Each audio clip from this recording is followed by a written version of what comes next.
എല്ലാവർക്കും നമസ്കാരമുണ്ട്. Welcome to my channel once again. എൻ്റെ ആദ്യത്തെ 1-2 വീഡിയോക്ക് കിട്ടിയ റെസ്പോൺസും എനിക്ക് കിട്ടിയ ഫീഡ്ബാക്കും ഒരുപാട് ഇമെയിൽസ് ഉണ്ടായിരുന്നു. Hundreds of emails received.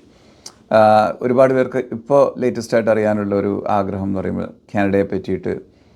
ഞാനിവിടുത്തെ ഒരു എക്കോണമിസ്റ്റോ ഫൈനാൻഷ്യൽ ഗുരു ഒന്നും അല്ല എങ്കിൽ കൂടി കാനഡയുടെ ഇപ്പോഴത്തെ ഈ ലേറ്റസ്റ്റ് US കാനഡ റിലേഷൻഷിപ്പും ട്രേഡ് വാറും ടാരിഫും അത് കാനഡൻ്റെ എക്കോണമിക്ക് കേൾക്കാവുന്ന എഫക്റ്റും അതിന് കാനഡൻ്റെ അൺഎംപ്ലോയ്മെൻറ്റിനെ ആയാലും കാനഡൻ്റെ ഇമിഗ്രേഷനൊക്കെ എങ്ങനെയാണ് എഫക്റ്റ് ചെയ്യാൻ സാധ്യത എന്നൊക്കെ പറഞ്ഞ് ഒരു വീഡിയോ ചെയ്യണമെന്ന് പറഞ്ഞുകൊണ്ട് ഒരുപാട് റിക്വസ്റ്റ് വന്നുകൊണ്ടാണ് ഇന്നത്തെ വീഡിയോ. അത് കൂടാതെ തന്നെ കാനഡൻ്റെ ഒരു എക്കോണമി എന്താണ് ശരിക്കും കാനഡൻ്റെ എക്കോണമി എന്ന് അറിയാൻ ഒരുപാട് പേർക്ക് ഒരു ഇൻട്രസ്റ്റ് ഉണ്ട്. കാരണം കാനഡ, ന്യൂസിലാൻഡ്, ഈ ഓസ്ട്രേലിയ അല്ലെങ്കിൽ ഈവൻ നമ്മുടെ നോർവേ, ഫിൻലൻഡ് ഇവർക്ക് വളരെ സ്ലീപ്പി കൺട്രീസാണ്. They don't make lot of noise about everything. Correct. അപ്പോൾ അതുകൊണ്ട് തന്നെ പലർക്കും ഇപ്പോഴും ഒരുപാട് കാര്യങ്ങൾ അറിയില്ല. നമുക്ക് അറിയുന്നവർ വിചാരിക്കും ഇയാളെന്താ ഇതൊക്കെ ഇങ്ങനെ എക്സ്പ്ലെയിൻ, നമുക്ക് അറിയുന്ന കാര്യമില്ല. But 80-90% of people honestly they don't have any clue what is Canada's economy is all about. അപ്പോൾ ഇന്നത്തെ വീഡിയോ വഴി ഞാൻ എൻ്റെതായ രീതിയിലുള്ള കുറച്ച് ഇൻസൈറ്റ്സ് ഇവിടെ ഷെയർ ചെയ്യാണ്.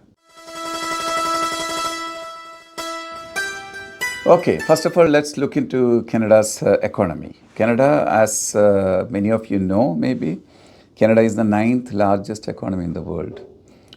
It can be even shocking for some people because they think Canada is a small country. It's a large in size, but in terms of, other resources and economy, it's a small country. No, Canada is one of the top 10 countries in the world in terms of GDP. Canada's GDP is 2.3 trillion, okay, US dollar. What? That 2.3 trillion എങ്ങനെ വരുന്നു പറയുമ്പോഴത്തേക്ക് നിങ്ങളൊരു കാര്യം ആദ്യം ഓർക്കേണ്ടത്, the largest economy in the world is US with 30 trillion, 30.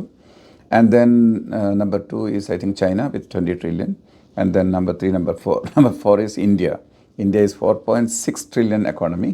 But you have to also keep one thing in mind, the population. Canada's population is just 40 million. Okay, the Canadian 40 million population 2.3 trillion GDP എന്ന് പറയുമ്പോഴത്തേക്ക് per capita GDP is approximately $58,000 per head. So that's something probably top of the world. Top notch എന്ന് പറയാം. വേൾഡിൽ top ഒരു richest കൺട്രിയിൽ economy wise GDP wise എടുത്തു കഴിഞ്ഞാൽ Canada is there. അപ്പോൾ അതൊരു വലിയ ഫാക്ടറാണ്. You have to also keep in mind India with 4.6 trillion economy GDP. India has 1.3 billion population, correct? 130 million population. Why Canada is a very strong and stable economy? എൻ്റെ മുന്നത്തെ ഒരു വീഡിയോയിൽ ഞാൻ ഇത് 1-2 പ്രാവശ്യം പറഞ്ഞതിനെ പറ്റി ഒന്നൊരു ക്വസ്റ്റ്യൻ ചെയ്തിട്ടുണ്ട്.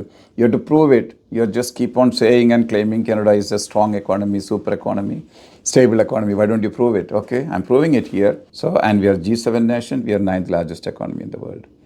Okay, now and we are bordering America.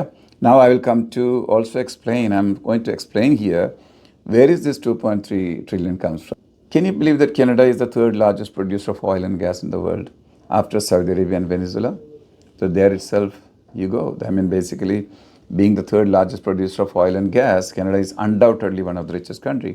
And 75% of Canada's oil and gas reserves and the production goes to America. Okay, so that's how America becomes such a strong partner for Canada. നമ്മുടെ Trump അങ്കിളിന് കാനഡയോട് ഇത്രയും സ്നേഹവും പ്രേമവും അദ്ദേഹത്തിന് കാനഡയെ അമേരിക്കൻ്റെ ഭാഗമാക്കണം എന്നൊക്കെ പറഞ്ഞൊന്നും വെറുതെ അല്ല. Because Canada is an asset. കാനഡയെ അമേരിക്കൻ്റെ ഭാഗമാക്കുന്നതോടെ America could be the largest country in the world with so much of resources. വെറുതെ അല്ല കേട്ടോ. Secondly also Canada is the 4th largest producer of gold. അപ്പോൾ ഈ വേൾഡിൻ്റെ നിങ്ങൾക്കറിയാം ഓയിലും ഗോൾഡും എന്നൊക്കെ പറഞ്ഞാൽ അതൊക്കെ തന്നെയാണ് ലോകത്തിൻ്റെ ഏറ്റവും വലിയ റിസോഴ്സസ്. കറക്റ്റ്. അപ്പോൾ അത് രണ്ടും കാനഡ സ്ട്രോങ് ആണ്. പിന്നെ minerals, other minerals like potash, number 1 in the world. Then they have steel and aluminum, and also Canada is very strong in agri-foods. Then Canada also has got the 2nd largest forest in the world after Brazil. Okay, and that means timber business. Well, and the cleanest air in the world. I think Canada stands 2nd after Iceland, I think, if my memory is correct. അപ്പോൾ ഇങ്ങനെയുള്ള ഒരുപാട് factors ഒന്നും പബ്ലിക്കിന് അറിയില്ല. കാനഡൻ്റെ economy is fundamentally very very strong. Even 2008 global റിസഷനിൽ നിങ്ങൾ നോക്കേണ്ട വേൾഡ് മുഴുവൻ പ്രൈസ് ചെയ്ത ബാങ്കിങ് സിസ്റ്റം കാനഡൻ്റെ ആയിരുന്നു. കാനഡയിലൊന്നും താഴ്ന്നിട്ടില്ല. ഡിട്രോയിട്ടൊക്കെ complete gone bankrupt like the entire city or state, I don't know. So ഇങ്ങനെയൊക്കെ സംഭവിച്ചപ്പോഴും Canada was going to strong. Okay, of course temporary ആയിട്ട് കഴിഞ്ഞ 5-6 വർഷത്തെ ട്രൂഡോൻ്റെ ഭരണകാലത്തുള്ള പ്രശ്നങ്ങളൊക്കെ ഞാൻ നിങ്ങളോട് ഓൾറെഡി എൻ്റെ ആദ്യത്തെ വീഡിയോയിൽ ഷെയർ ചെയ്തിട്ട് വേണമെങ്കിൽ ആ വീഡിയോ പോയി കാണാം. അത് എമിഗ്രേഷൻ എഫക്റ്റ് ചെയ്ത രീതിയും എല്ലാം പറഞ്ഞിട്ടുണ്ട്. അപ്പം പിന്നെ നമ്മൾക്കിനി coming back to now the US Canada trade relationship, അതാണ് വേറൊരു ഒരുപാട് ആൾക്കാർ ആവശ്യപ്പെട്ടത്. നിങ്ങളെല്ലാം പല സോഷ്യൽ മീഡിയകളിലൂടെ മറ്റും ഇതൊക്കെ അറിയുകയാണെങ്കിൽ കൂടി ഇത് ജസ്റ്റ് ബ്രീഫായിട്ട് ഞാൻ ഒന്നുകൂടി പറഞ്ഞുതരാം. അതായത് കാനഡ US ട്രേഡ് എന്ന് പറയുമ്പോഴത്തേക്ക് ഇറ്റ്സ് ഓൾമോസ്റ്റ് 1.3 ട്രില്യൺ ട്രേഡാണ്. അത് one of the highest in the world. രണ്ട് രാജ്യങ്ങൾ തമ്മിലുള്ള ബന്ധം എടുത്തു കഴിഞ്ഞാൽ അത്ര സ്ട്രോങ് റിലേഷൻഷിപ്പാണ്. കാനഡ അമേരിക്ക എന്ന് പറയുന്നത് നിങ്ങൾക്കറിയാം, സെപ്റ്റംബർ 11 മുന്നേക്ക് ഡ്രൈവിംഗ് ലൈസൻസ് ഉള്ളവന് നേരെ അങ്ങോട്ട് കയറി ചെല്ലായിരുന്നു. PR കാർഡ് പോലും വേണ്ടായിരുന്നു ആ കാലത്ത്. എൻ്റെ സ്വന്തം അനുഭവം പറയുന്നത്. ഇതൊക്കെ മാറി 9/11 ശേഷം ഒത്തിരി ബോർഡറൊക്കെ സ്ട്രിക്റ്റ് ആക്കേണ്ടി വന്നു. അത് നിങ്ങൾക്കെല്ലാം അറിയാം. അതുപോലെ തന്നെ ഈ US കാനഡ ട്രേഡ് എന്ന് പറയുമ്പോഴത്തേക്ക് US അങ്ങനെ തോന്നിയ പോലെ എന്തും കാണിച്ച് കാനഡ അങ്ങനെ വരട്ടാന്ന് പറ്റത്തില്ല. കാനഡ റിയാക്ട് ചെയ്തപ്പം കണ്ടില്ലേ USഉം ഷെയ്ക്കാവുന്നത്. ഇതിൻ്റെ കാരണം എന്നാണ് പറഞ്ഞത്, ഈ 1.3 ട്രില്യൺ ട്രേഡ് നടക്കുമ്പോഴത്തേക്ക് ഇതിലൊരു 700 ബില്യൺ കാനഡ US-ലോട്ട് അയക്കുന്നതാണ്. ഓക്കെ, പക്ഷേ അതേപോലെ തന്നെ US കാനഡയിലോട്ടും 600 ബില്യൺ അയക്കുന്നുണ്ട്. അപ്പോൾ ഇത്രയും രണ്ട് പേരും we need each other. It's not a one way trading. അപ്പോൾ അതുകൊണ്ട് തന്നെ അത്രയും വളരെ മ്യൂച്വൽ ഇൻട്രസ്റ്റും മ്യൂച്വൽ ബെനിഫിറ്റൊക്കെ ഉള്ളൊരു കാര്യങ്ങളാകുമ്പോഴത്തേക്ക് ഒരു രാജ്യത്തിന് വേറെ രാജ്യത്തിനും ഇവിടെ അങ്ങോട്ട് കുതിര കയറാനൊന്നും പറ്റത്തില്ല. സ്വാഭാവികമായിട്ടും അമേരിക്കക്ക് ആഗ്രഹം ഉണ്ടാകും ട്രംപിന് കാനഡയെ അമേരിക്കൻ്റെ ഭാഗമാക്കിയ എല്ലാ പ്രശ്നം തീർന്നു. അതിനൊക്കെ ഉള്ളൊരു പൊളിറ്റിക്കൽ ജിമ്മിക്സ് ആയിട്ടും കാനഡ എന്തെങ്കിലുമൊക്കെ നെഗോഷിയേഷനിലേക്ക് കൊണ്ടുവന്നൊരു 5-6% കാനഡയോട് മാത്രം ലീനിയൻസ് കാണിച്ച് മറ്റുള്ളവരുടെ അടുത്തൊക്കെ ടൈറ്റാക്കി എന്നുള്ളൊരു പരാതി വരണ്ടെന്ന് വിചാരിച്ചിട്ടൊക്കെ ആയിരിക്കും അദ്ദേഹം ഇതൊക്കെ ചെയ്യുന്നത്. അതൊക്കെ പിന്നെ ഒരു മാസത്തേക്ക് നീട്ടി, പിന്നെ ഒരു മാസത്തേക്ക് നീട്ടി, പിന്നെ 90 ഡേയ്സ് പോസ് ചെയ്ത്, അങ്ങനെ പല പല കളികളും അവിടെ നടക്കുന്നുണ്ട്. ലോകം മുഴുവൻ ഇങ്ങനെ ഉറ്റുനോക്കുകയാണ് ഇദ്ദേഹം എന്തൊക്കെയാണ് ഇന്നലെ പറഞ്ഞ് ഇന്ന് പറയണില്ല, ഇന്ന് പറഞ്ഞാൽ നാളെ പറയണില്ല. അപ്പോൾ അത് ഞാൻ തന്നെ ഒരു വീഡിയോ ഉണ്ടാക്കിയിട്ട് എനിക്ക് മാർക്കേണ്ടി കാരണം അപ്പോഴത്തേക്ക് കാര്യങ്ങൾ മാറി. അപ്പോൾ സ്വാഭാവികമായിട്ടും നിങ്ങൾ മനസ്സിലാക്കേണ്ടത് അങ്ങനെ പെട്ടെന്നൊന്നും ആർക്കും അങ്ങനെ അടിച്ചിരുത്താൻ പറ്റിയ രാജ്യമല്ല കാനഡ. ഇത്രയും സ്ട്രോങ് ആയിട്ടുള്ള എക്കോണമി ഉള്ളതുകൊണ്ട് തന്നെ ഇപ്പോൾ ഈ 700 ബില്യൺ കാനഡ അമേരിക്കയിലൂടെ എക്സ്പോർട്ട് ചെയ്യുന്നത് കൂടുതലും ഓയിലും ഗ്യാസും ഈ ഓട്ടോ വെഹിക്കിൾസും പിന്നെ പാർട്സും പിന്നെ സ്റ്റീലും അലൂമിനിയം പൊട്ടാഷൊക്കെ തന്നെയാണ്, അഗ്രി ഫുഡും. അതുപോലെ തന്നെ അവരിങ്ങോട്ട് അയക്കുന്നത് പക്ഷേ കൂടുതലും കൺസ്യൂമർ പ്രോഡക്ട്സും മറ്റ് ഫുഡ് ഐറ്റംസും മറ്റുള്ള പിന്നെ കമ്പ്യൂട്ടർ പാർട്സും മറ്റൊക്കെയാണ് അവരവിടെ നിന്ന് ഇങ്ങോട്ടേക്ക് അയക്കുന്നത്. അപ്പോൾ ഇത് നമ്മളിവിടെ നിന്നും നമുക്ക് താരിഫ് ചുമത്തി. അപ്പോൾ ഇപ്പോൾ അവിടെയുള്ളവർക്കും ഇത് ഇവഞ്ച്വലി ഇതെല്ലാം ബാധിക്കുന്ന കാര്യമാണ്.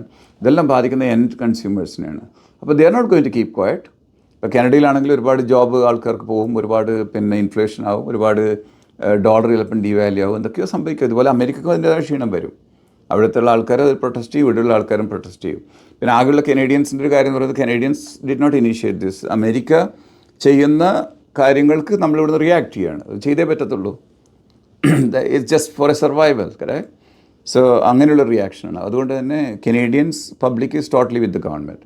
ഇപ്പോൾ ഈ current temporary prime minister Carney തിരിച്ചു വരികയാണെങ്കിലും അദ്ദേഹം അല്ല ഇനിയും പൊളിവുകൾ വരികയാണെങ്കിലും ആര് വരികയാണെങ്കിലും കാനഡ ഈ കാര്യങ്ങളൊക്കെ കാനഡ അമേരിക്കയായിട്ട് വളരെ ഫ്രണ്ട്ലി ഡിസ്കഷനോട് 5-6 മാസം കൊണ്ട് സോൾവ് ചെയ്തേ രണ്ട് രാജ്യത്തിന് മുന്നോട്ട് പോകാൻ പറ്റുള്ളൂ. അതങ്ങനെ തന്നെ സംഭവിക്കും. അതുകൊണ്ട് നമ്മൾ വളരെ പോസിറ്റീവായിട്ട് ഓപ്റ്റിമിസ്റ്റായിട്ട് തൽക്കാലത്തേക്കുള്ള പ്രശ്നങ്ങളുണ്ടല്ലോ, സ്റ്റോക്ക് മാർക്കറ്റൊക്കെ ഡൗൺ ആണ്, ഒരുപാട് അൺസർട്ടനിറ്റി ഉണ്ട്, ഇല്ലെന്നല്ല ഞാൻ പറഞ്ഞത്. But looking at the fundamentals of Canadian economy, Canada is a very strong economy. I'm still again and again I'm telling stable economy. ഈ ടെമ്പററി ആയിട്ടുള്ള പ്രശ്നങ്ങളൊക്കെ മാറി വരുമ്പോഴത്തേക്ക് things can again get back to normal. നിങ്ങളുടെ എല്ലാവരുടെയും സഹകരണങ്ങൾക്ക് നന്ദി, സപ്പോർട്ടിന് നന്ദി. Thanks for watching and until I come back with another video. By.